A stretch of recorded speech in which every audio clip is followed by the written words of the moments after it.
Assalamualaikum warahmatullahi wabarakatuh. Dear friends of IDN, I'd like to begin this video with a moment of reflection.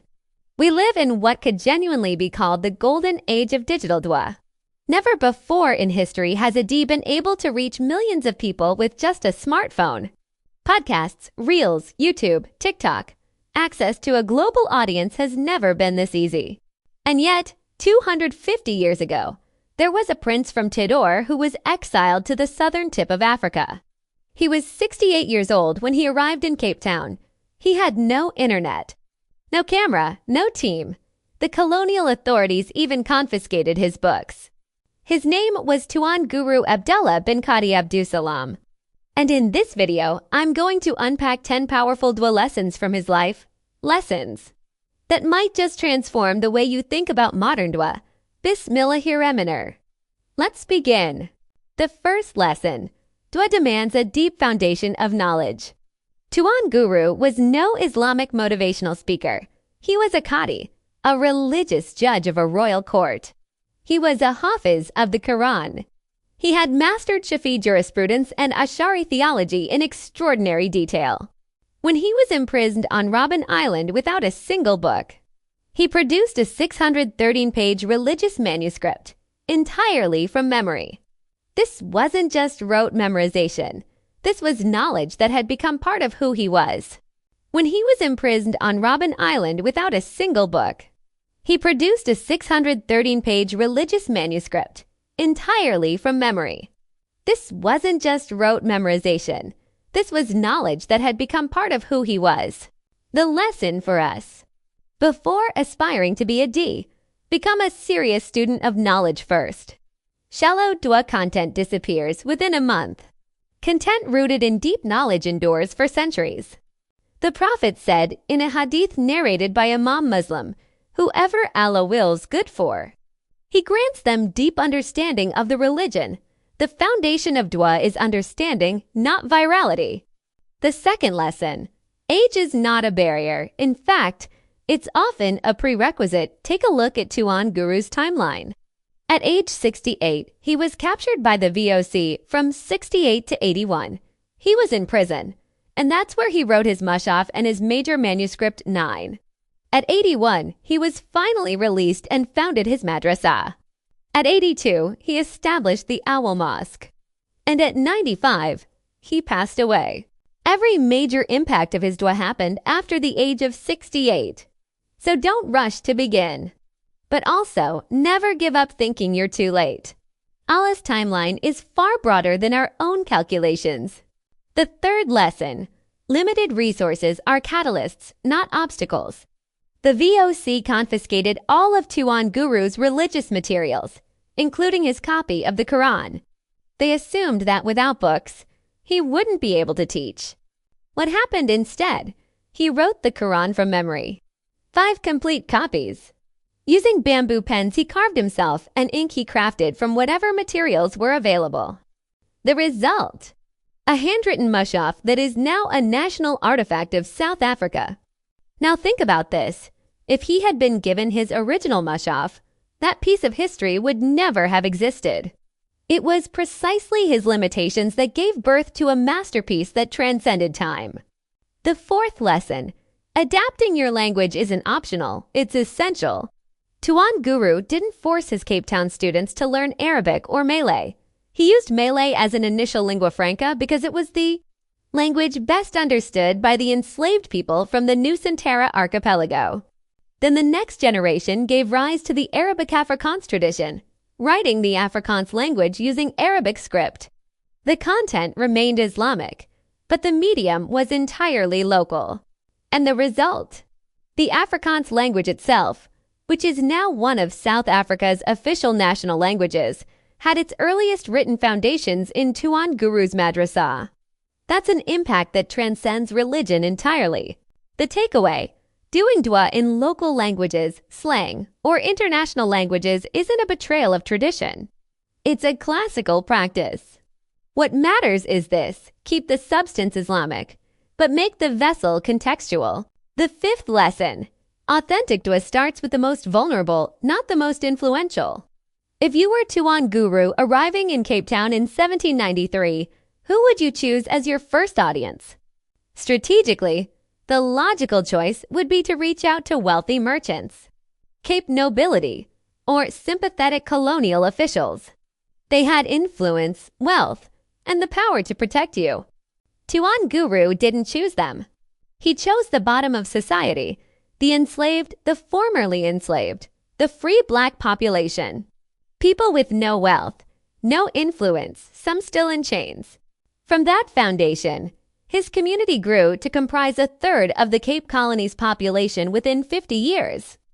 The lesson: with that chases influencers, celebrities, or the upper middle class may go viral, but it stays shallow. With that reaches the most vulnerable, the people who need it most, builds an unshakable foundation. The Prophet himself began with the enslaved, like Bilal ibn Rabah, and the poor, like Amr ibn Yasser. The sixth lesson, and this is the one I admire most, authentic Dawah enriches an entire civilization. The fruits of Tuan Guru's Dawah weren't limited to an isolated Muslim community in the Cape. They included contributions to the Afrikaans language, Cape Malay cuisine that became a national icon of South Africa, a moral tradition that formed the backbone of the anti-apartheid struggle, and a multi-ethnic community model that inspired Mandela's Rainbow Nation. Non-Muslim South Africans today, even without realizing it, still enjoy the fruits of Tuan Guru's Dawah. They eat bobadi. They speak Afrikaans. They live in a nation whose moral fabric was partly woven by the Cape Muslims. This is precisely what Allah declares about the Prophet in Surah Al-Anbiya. Verse 107, and we have not sent you except as a mercy to all of creation, a mercy to all of creation, not just for Muslims. Alone. The lesson: what that only serves the Ummah but offers nothing to the wider society has failed to be a mercy. The highest aspiration: even non-Muslims should benefit from our Dawah through just economies, beautiful art, beneficial science, and ethical social systems. The seventh lesson: resistance must be strategic, not merely emotional. In 1791, after Tuan Guru had already spent 11 years in prison, the VOC offered him freedom, the condition? He had to promise never to oppose the VOC again. Tuan Guru flatly refused. He chose to remain in prison rather than compromise his principles. But, and this is crucial, once he was finally released, he didn't launch an armed rebellion. Instead, he channeled his resistance into cultural and institutional action. He founded a madrasa. He wrote religious texts. He built a mosque. He advocated for the right to worship openly. Tuan Guru showed us how to refuse to compromise on principles while choosing a productive battleground, one that builds, rather than merely destroys. The eighth lesson: documentation is Dawah that lives on after death. If Tuan Guru had only taught orally, his Dawah would have died with him, lasting one. Maybe 2 generations through his students' memories at most. What kept his Dawah alive for over 200 years, right up to the present day, were the physical artifacts he left behind. The 613-page Mrifa al-Islam manuscript, which could be copied and studied generation after generation. 5 handwritten copies of the Quran, one of which still survives today. A structured madrasa curriculum with clear learning stages. The Arabic Afrikaans tradition, a literacy system that could be passed down. All of this was copied, retaught, and inherited. The lesson: if our digital Dawah only produces viral reels without comprehensive articles, without books, without documented curricula, without reference texts, our Dawah will vanish within 10 years. Comprehensive documentation is a legacy. Viral content without documentation is entertainment. This is exactly why at IDN, we don't just make reels. We write long-form medium articles, produce long-form videos, and create written curricula. Because we're building a legacy, not just chasing views. And the final lesson, the most profound of all, authentic Dawah is a multi-generational project. Tuan Guru wasn't working for results in 5 years. His 2 sons, Abdul Rakip and Abdul Rauf, continued leading the community.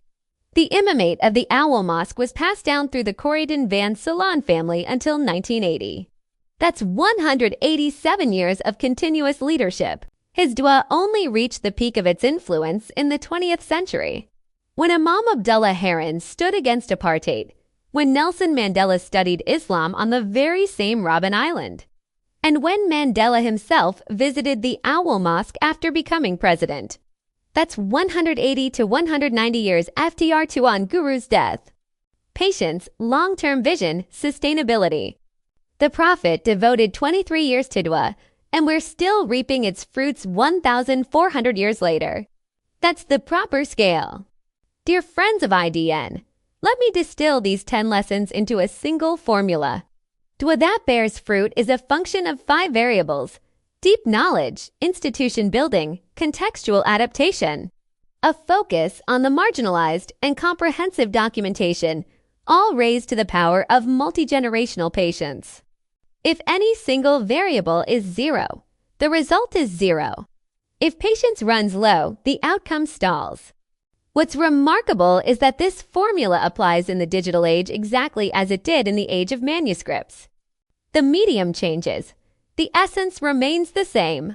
So let's ask ourselves, is our foundation of knowledge deep enough? Or are we sharing things we don't fully understand? Are we building institutions? Or just accumulating followers? Does our dua enrich the wider society?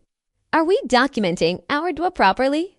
Do we have the patience for multi-generational dua, or are we demanding results within a month? Tuan Guru Abdullah bin Qadi Abdussalam passed away 219 years ago. His dua is still alive and thriving. That's not a coincidence. It's the result of the very principles we've explored today. May we carry the baton of dua with these same principles. May Allah grant us patience and wisdom. If you found this video beneficial, please like, comment, and subscribe. The full-length Medium article is linked in the description. And our IDN Telegram community is waiting for you at t.me/Islam Digital NUSNTRA. Wassalamualaikum warahmatullahi wabarakatuh.